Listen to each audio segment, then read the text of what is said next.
Hi dear friends, അസ്സാം വലൈക്കും, welcome back. ഇന്നത്തെ വീഡിയോ എൻ്റെ ഒരു day in my life video ആണ്. ബ്രേക്ക്ഫാസ്റ്റും ലഞ്ചും ക്ലീനിങ് ഒക്കെയാണ് ഇന്നത്തെ വീഡിയോയിൽ കാണിക്കുന്നത്. അപ്പോൾ വീഡിയോ മുഴുവനായിട്ട് തന്നെ കണ്ടോക്കുക. വീഡിയോ ഇഷ്ടമാകുന്നുണ്ടെങ്കിൽ ലൈക്ക് ചെയ്യുക, ഷെയർ ചെയ്യുക, കമൻറ്റ് ചെയ്യുക. പിന്നെ എൻ്റെ ചാനൽ ആരെങ്കിലും സബ്സ്ക്രൈബ് ചെയ്യാൻ കാണുന്നെങ്കിൽ പ്ലീസ് സപ്പോർട്ട് ചെയ്യുക കേട്ടോ.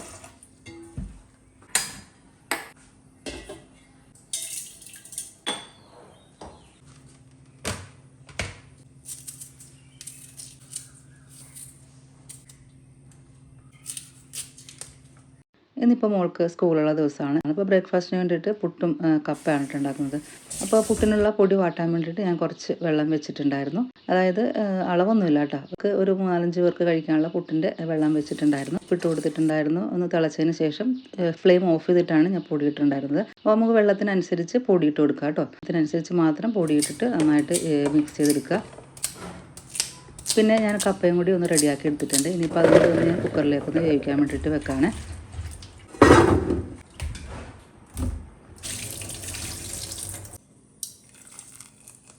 കുക്കറിൽ ഞാൻ വെള്ളം തിളപ്പിക്കാൻ വേണ്ടിയിട്ട് വെച്ചിട്ടുണ്ടായിരുന്നു. അതിലേക്ക് ഉപ്പും മഞ്ഞൾപ്പൊടിയും കൂടെ ഇട്ട് കൊടുത്തിട്ടുണ്ട്. ആ കപ്പയും കൂടി കഴുകി അതിലേക്ക് ഇട്ട് കൊടുത്തിട്ടുണ്ട്. പിന്നെ ഒരു 3 വിസിൽ അല്ലെങ്കിൽ ഒറ്റ വിസിലായാലും മതി. ഞാനിപ്പോൾ 3 വിസിൽ ആക്കുന്നുണ്ട് കേട്ടോ.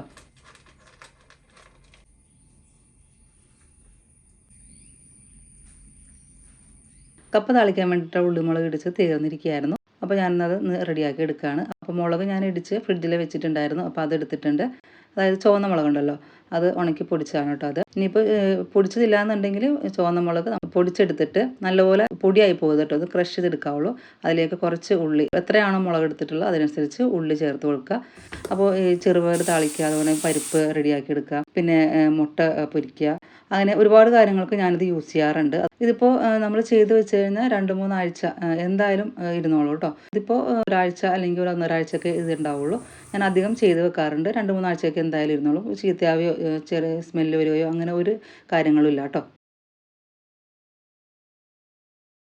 ഇനിയിപ്പോൾ നമ്മുടെ പുട്ടിൻ്റെ പൊടി തണുത്ത് വന്നിട്ടുണ്ട്. അതൊന്ന് മിക്സിയുടെ ജാറിലേക്ക് ഇട്ടിട്ട് ഒന്ന് അടിച്ചെടുക്കുകയാണ്. അപ്പോൾ നമ്മൾ വെള്ളം ഇനിയിപ്പോൾ അടിച്ചിരുന്ന സമയത്ത് ജാറിലേക്ക് ഇടുന്ന സമയത്ത് വെള്ളം കൂടുതലായിട്ട് തോന്നുവാണെങ്കിൽ നമുക്ക് കുറച്ച് പൊടി കൂടി ചേർത്തിട്ട് പൊടിച്ചെടുക്കാം. അല്ലെങ്കിൽ വെള്ളം കുറവാണെന്നുണ്ടെങ്കിൽ നമുക്ക് കുറച്ച് ചോറ് ചേർത്തിട്ട് അടിച്ചെടുക്കാം കേട്ടോ. അപ്പോൾ ഇതുപോലെ നമ്മുടെ പൾസ് ബട്ടർ ഉണ്ടല്ലോ, 1-2 അല്ലെങ്കിൽ 3 പ്രാവശ്യമായിട്ട് ഒന്ന് പ്രസ് ചെയ്താൽ മതി. അപ്പോൾ ഞാനത് 2-3 ബാച്ചായിട്ട് അടിച്ചെടുത്തിട്ടുണ്ട്.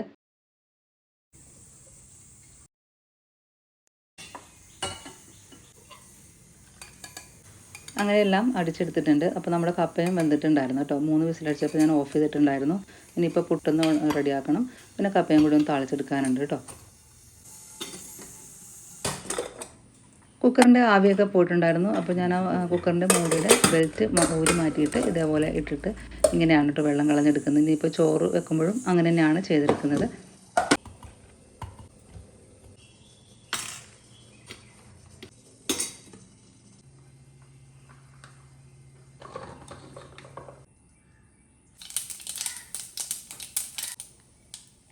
ഇനിയിപ്പോൾ കപ്പ ഒന്ന് താളിച്ചെടുക്കുകയാണ്. അപ്പോൾ ഞാൻ കടുക് പൊട്ടിച്ചിട്ട് ഉള്ളിമുളക് ഇടിച്ചതും കറിവേപ്പില ഇട്ടിട്ട് ഒന്ന് മൂപ്പിച്ചെടുത്തിട്ടുണ്ട്. എന്നിട്ട് കുറച്ച് വെള്ളവും കൂടി ഒഴിച്ചിട്ടുണ്ട് കേട്ടോ. നല്ല ലൂസാക്കിയാണ് ഞാൻ കപ്പ എടുക്കുന്നത്. പുട്ടിന് വേണ്ടിയിട്ടായതുകൊണ്ട് ഞാൻ നല്ലപോലെ ലൂസാക്കി തന്നെയാണ് എടുക്കുന്നത്. അതുപോലെ കപ്പയൊക്കെ നല്ലപോലെ വെന്തിട്ടുണ്ട് കേട്ടോ. നമുക്ക് വെള്ളം ആവശ്യത്തിനനുസരിച്ച് ചേർത്ത് കൊടുക്കാം കേട്ടോ.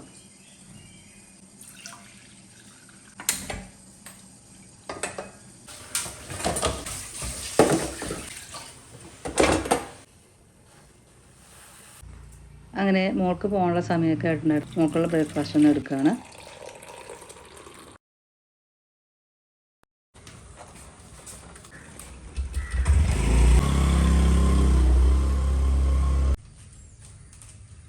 ഇനിയിപ്പോൾ സിറ്റ് ഔട്ട് ഒന്ന് ക്ലീൻ ചെയ്യാനുണ്ട്. ഇന്നലെ പ്ലാന്റ്സുകളെല്ലാം ഞാനെടുത്ത് വൈകുന്നേരം പുറത്ത് വെച്ചിട്ട് വെള്ളമൊക്കെ ഒഴിച്ചിട്ട് സെറ്റാക്കി വെച്ചിട്ടുണ്ട് കേട്ടോ. അപ്പോൾ ഈ നമ്മുടെ ഈയാമ്പാറ്റ ഉണ്ടല്ലോ, പറപ്പൽ എന്നാണ് ഞങ്ങൾ പറയുന്നത്, അത് നിറയെ ഉണ്ടായിരുന്നു. അതുപോലെ തന്നെ മഴ ആയതുകൊണ്ട് തന്നെ പുറത്തുനിന്ന് കയറി വരുമ്പോൾ അഴുക്കും കാര്യങ്ങളൊക്കെ ഉണ്ടാവില്ല. അപ്പോൾ അങ്ങനെയൊക്കെ ഉള്ളതുകൊണ്ട് മൊത്തത്തിൽ ഞാനൊന്ന് മാറ്റിയിട്ട് തുടച്ചെടുത്തിട്ടുണ്ടായിരുന്നു. ഇനി ആ പ്ലാന്റ്സുകളൊക്കെ തന്നെ ഞാനെല്ലാം തിരികെ സെറ്റ് ചെയ്ത് കൊടുക്കുകയാണ്. മണി പ്ലാന്റ്സിനെ പറ്റിയൊക്കെ കുറച്ച് പേര് ചോദിച്ചിട്ടുണ്ടായിരുന്നു. ഇങ്ങനെ ലക്ഷായിട്ട് ഗ്രോ ചെയ്യാനായിട്ട് എന്താ ചെയ്യുന്നത് നിങ്ങൾ? അതിന് പ്രത്യേകിച്ചൊന്നും ചെയ്യുന്നില്ല കേട്ടോ. അതായത് നമ്മുടെ പോട്ടി മിക്സ് ശ്രദ്ധിച്ചാൽ തന്നെ നല്ല ബുഷായിട്ട് തന്നെ നല്ല തന്നെ മണി പ്ലാന്റ് ഒക്കെ വളരും കേട്ടോ. മണി പ്ലാന്റ് മാത്രമല്ല ഒരുവിധം ചെടികളെല്ലാം അങ്ങനെ തന്നെയാണ് ഗ്രോ ചെയ്യുന്നത്. മണി പ്ലാന്റിന് പ്രത്യേകിച്ച് വളമൊന്നും വേണ്ട. ചാണകപ്പൊടിയും ചകിരിച്ചോറും സെയിം അളവിൽ പോട്ടി മിക്സ് ആയിട്ട് എടുത്താൽ മതി കേട്ടോ. അപ്പോൾ നമ്മുടെ പോട്ടി മിക്സ് കുറച്ച് നല്ലപോലെ ലൂസായിരിക്കുമ്പോൾ തന്നെ വേരുകൾ ഇറങ്ങാനും അതുപോലെ തന്നെ വെള്ളം കെട്ടി നിൽക്കാതിരിക്കാനൊക്കെ അത് സഹായിക്കും. ഇതധികം ഓവറായിട്ട് വെള്ളം ഒഴിക്കാതെയും അതുപോലെ തന്നെ ഓവറായിട്ട് സൺലൈറ്റിൻ്റെ അടുത്ത് വെക്കാതെയൊക്കെ ഇരുന്നാൽ തന്നെ ബുഷായിട്ട് തന്നെ വളർന്നോളൂ കേട്ടോ.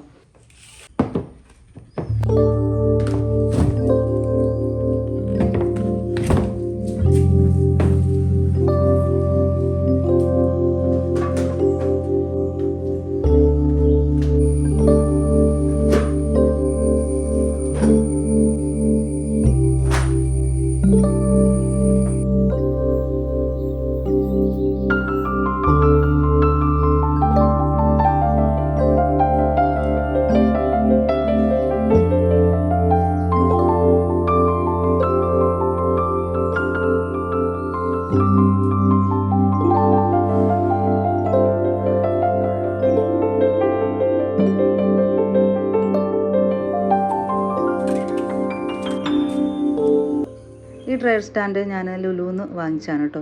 കുറേ പേര് ചോദിച്ചിട്ടുണ്ടായിരുന്നു ഇത് എവിടെ നിന്നാണ് വാങ്ങിച്ചത്, എൻ്റെ ലിങ്ക് ഉണ്ടോയെന്ന് ചോദിച്ചിട്ടുണ്ടായിരുന്നു. അപ്പോൾ ഞാനതൊരു 5-8 വർഷമായിട്ടോ ഇത് യൂസ് ചെയ്യുന്നു. എനിക്ക് നല്ല ഉപകാരമാണ് കേട്ടോ ഈ സ്റ്റാൻഡ്. മഴയുള്ള സമയത്തേക്ക് നല്ല യൂസ്ഫുള്ളാണ്. അതുപോലെ തന്നെ സ്ഥലപരിമിതി ഉള്ളവർക്കൊക്കെ നല്ല യൂസ്ഫുള്ളാണ് കേട്ടോ ഈ സ്റ്റാൻഡ്.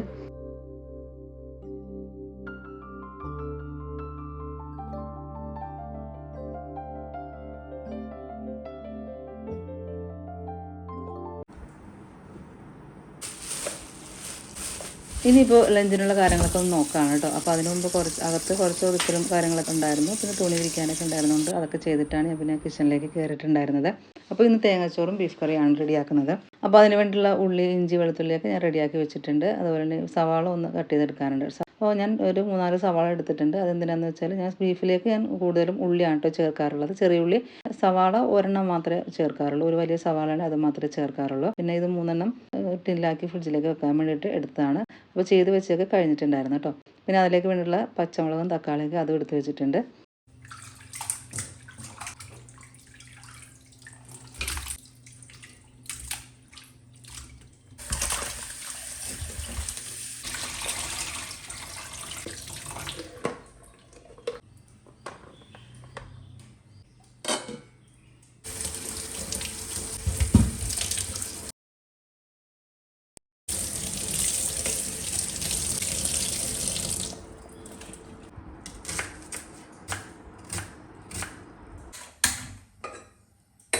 ഇനിയിപ്പോൾ ഞാൻ കുക്കർ സ്റ്റൗവിൽ വെച്ച് കൊടുത്തിട്ടുണ്ട്. ഫസ്റ്റ് ഞാൻ സവാള കട്ട് ചെയ്തിട്ട് ഒരു സവാള കട്ടാക്കിയിട്ട് ഇട്ട് കൊടുത്തിട്ട് വഴറ്റിയതിന് ശേഷമാണ് പിന്നെ ഉള്ളിയും പച്ചമുളകും കൂടി ക്രഷ് ചെയ്ത് ചേർക്കുന്നത് കേട്ടോ.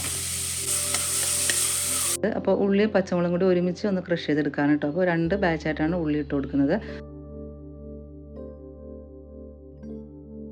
ഒരു സവാള സ്ലൈസ് ആക്കിയിട്ട് ഇട്ട് കൊടുത്തിട്ട് വഴറ്റിയതിന് ശേഷമാണ് പിന്നെ ഉള്ളിയും പച്ചമുളകും കൂടി ക്രഷ് ചെയ്ത് ചേർക്കുന്നത്.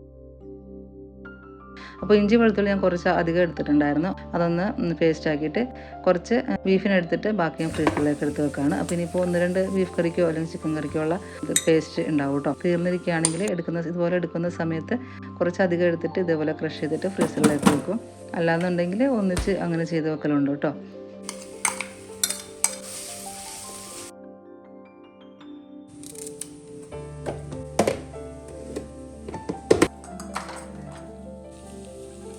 ബീഫിലേക്ക് വേണ്ടിയിട്ടുള്ള പൊടികളൊക്കെ ഒന്ന് വറുത്തെടുക്കുകയാണ്. അപ്പോൾ നമ്മൾ കുക്കറിലേക്ക് ഇട്ട് കൊടുക്കുകയാണെങ്കിൽ ഒരുപാട് നേരം എടുക്കും കേട്ടോ. ഒന്ന് മൂത്ത് വരാൻ വേണ്ടിയിട്ട് അതിന് നേരം നമ്മളിതുപോലെ സെപ്പറേറ്റ് ചെയ്തെടുക്കുന്നതാണ്. അപ്പോൾ ഇതിലേക്ക് ഞാനിപ്പോൾ മഞ്ഞൾപ്പൊടി, മുളക് പൊടി, മല്ലിപ്പൊടി മാത്രമേ ഇട്ടിട്ടുള്ളൂ. അപ്പോൾ മല്ലിപ്പൊടിയാണ് കൂടുതൽ എടുത്തിട്ടുള്ളത്. മുളക് പൊടി അതിൻ്റെ പകുതി എടുത്തിട്ടുള്ളൂ കേട്ടോ. അപ്പോൾ ഇത് നല്ലപോലെ മൂത്തിട്ടുണ്ട്. അപ്പോൾ നമ്മുടെ ഇഞ്ചി വെളുത്തുള്ളി പേസ്റ്റൊക്കെ ഞാൻ ചേർത്ത് കൊടുത്തിട്ട് നന്നായിട്ട് മൂപ്പിച്ചെടുത്തതിന് ശേഷം പൊടികൾ ചേർത്ത് കൊടുത്തിട്ടുണ്ട്. ഇതിലേക്ക് അല്പം മാത്രമേ വെള്ളം ഒഴിച്ച് കൊടുത്തിട്ടുള്ളൂ കേട്ടോ. പൊടികളും സവാള, ഉള്ളി എല്ലാം കൂടി ഒന്ന് മിക്സ് ആവാൻ വേണ്ടിയിട്ട് വെള്ളം മാത്രമേ ഞാൻ ചേർത്തിട്ടുള്ളൂ. അപ്പോൾ ബീഫിലേക്ക് ഞാൻ വെള്ളം ചേർക്കാതെയാണ് കേട്ടോ കറി വെക്കുന്നത്. ബീഫിൽ നിന്ന് തന്നെ നന്നായിട്ട് വെള്ളം ഇറങ്ങി വരും.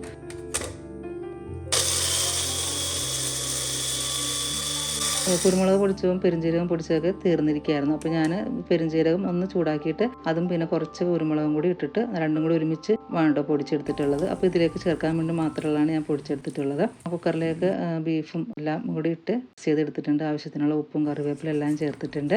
അതിനുശേഷം ഞാൻ 2 തക്കാളിയാണ് എടുത്തിട്ടുള്ളത്. അത് ഇതേപോലെ കട്ട് ചെയ്തിട്ട് ഇതിൻ്റെ മേലെ ഇട്ട് കൊടുക്കും. വഴറ്റ് അങ്ങനെയൊന്നും ചെയ്യില്ല കേട്ടോ, അതുപോലെ മിക്സ് ചെയ്യുന്നില്ല. അതിൻ്റെ മേലെ തന്നെ ഇട്ട് കൊടുത്തിട്ട് കുക്കർ അടച്ചു കൊടുക്കുകയാണ് ചെയ്യാറുള്ളത്. അപ്പോൾ ഇതിൽ നമ്മൾ ആവി ഒന്ന് ജസ്റ്റ് വന്നതിന് ശേഷം മാത്രമേ വെയിറ്റ് ഇടുള്ളൂ കേട്ടോ. എന്നിട്ട് സിമ്മിൽ വെച്ചിട്ട് ആണ് വേവിച്ചെടുക്കുന്നത്.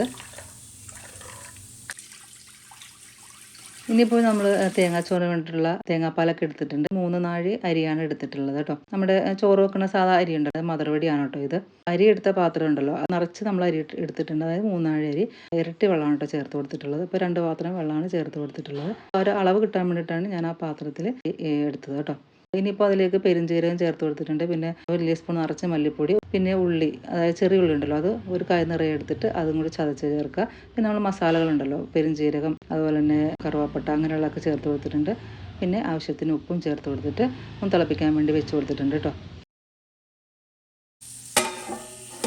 അപ്പോൾ തേങ്ങാപ്പാലൊക്കെ തിളച്ച് വരട്ടെ. ആ സമയം കൊണ്ട് നമുക്ക് പരിപ്പ് ഞാൻ വേവിച്ച് വെച്ചിട്ടുണ്ടായിരുന്നു തേങ്ങ അരച്ച് വെക്കാൻ വേണ്ടിയിട്ട്. അപ്പോൾ തേങ്ങാച്ചോറിന് ബീഫ് കറിയും അതായത് പരിപ്പ് കറിയും നല്ല കോമ്പിനേഷനാണ് കേട്ടോ. അതുപോലെ തന്നെ പപ്പടവും കൂടി ഉണ്ടെങ്കിൽ അടിപൊളി കോമ്പിനേഷനാണ്.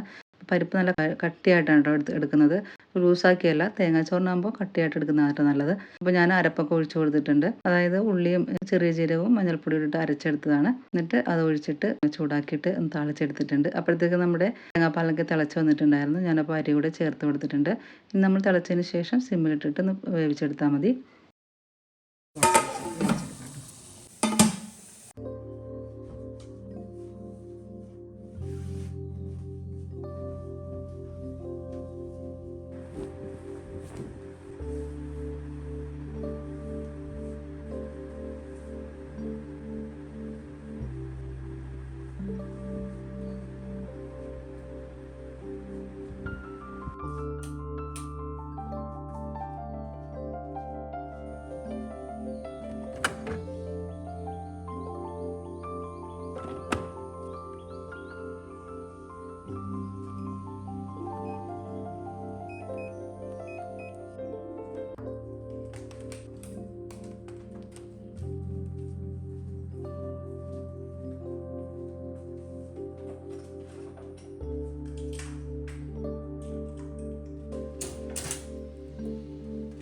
അങ്ങനെ നമ്മുടെ തേങ്ങാച്ചോറൊക്കെ റെഡി ആയിട്ടുണ്ട്. ബീഫ് കറിയും വെന്ത് വന്നിട്ടുണ്ടായിരുന്നു. അപ്പോൾ ഇത്രയൊക്കെയാണ് ഇന്നത്തെ വീഡിയോ എന്ന് പറയുന്നത്. വീഡിയോയുടെ വൈൻഡപ്പ് ചെയ്യാണ്. വീഡിയോ എല്ലാവർക്കും ഇഷ്ടപ്പെട്ടെന്ന് വിചാരിക്കുന്നു. ഇത്ര നല്ല വീഡിയോ ആയിട്ട് വരുന്നവരെ കാണാം കേട്ടോ.